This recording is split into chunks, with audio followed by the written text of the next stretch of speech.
Kamalnathan committee మార్గదర్శకాలను ఎట్టి పరిస్థితుల్లోనూ ఒప్పుకోమంటున్నారు తెలంగాణ విద్యుత్ ఉద్యోగులు. కమిటీ సిఫార్సులను అమలు చేయాలని చేస్తే భారీ ఉద్యమం తప్పదని హెచ్చరించారు. స్థానికత ఆధారంగానే ఉద్యోగుల పంపకాలు జరగాలని, ఇందుకోసం 1956నే గీటురాయిగా నిర్ధారించాలని డిమాండ్ చేశారు. త్వరలోనే ఢిల్లీకి వెళ్లి కేంద్రానికి తమ అభ్యంతరాలు వివరిస్తామని అన్నారు.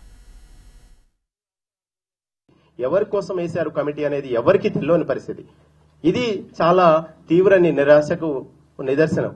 ఇంకోటి ఏంటంటే ఇవాళ ఏపీ గవర్నమెంట్ ఆధిపత్యంలో ఉన్న principal secretary GAD services Ramesh పేరు మీద ఆర్డర్స్ రావడానికి కూడా మేము తీవ్రంగా వ్యతిరేకిస్తున్నాం. ఇచ్చిన రిక్వెస్ట్లు కానీ లేకపోతే గైడ్ లైన్స్ కొన్ని మార్పులు ఏ రకంగా చేస్తారనేది కూడా మాకు తీవ్రని నిరాశకే ఇది నిదర్శనం అని చెప్పేసి కూడా తెలియజేస్తున్నాం. అంటే ఇలాంటి ప్లానింగ్ చేసే సీమాంధ్రోలు ఇక్కడే ఉంటే తెలంగాణ ఇండస్ట్రియలిస్ట్ కానీ తెలంగాణ ప్రజానికానికి తెలంగాణ సమాజానికి ఎలక్ట్రిసిటీ పరంగా తీరని అన్యాయం జరిగే పరిస్థితి ఉంది. కంటిన్యూషన్ ప్రోగ్రామ్ గా ఒక నిరసన ప్రోగ్రామ్ గా అవసరం అనుకుంటే ఒక భారీ ఉద్యమానికి ఇది పూర్తిగా కూడా రాష్ట్ర ప్రభుత్వంకు అడ్వైజ్ చేసుకుంటూ వాళ్లతో మాట్లాడుకుంటూ ఇది సెంట్రల్ గవర్నమెంట్ మీద మాకు జరిగిన అన్యాయాలు మొత్తాన్ని కూడా ఏకరగా పెడుతూ ఉద్యమానికి సిద్ధం అని చెప్పేసి తెలియజేస్తున్నాం. రేపటి నుంచి లంచ్ అవర్ ధర్నా ప్రారంభం అవుతుంది.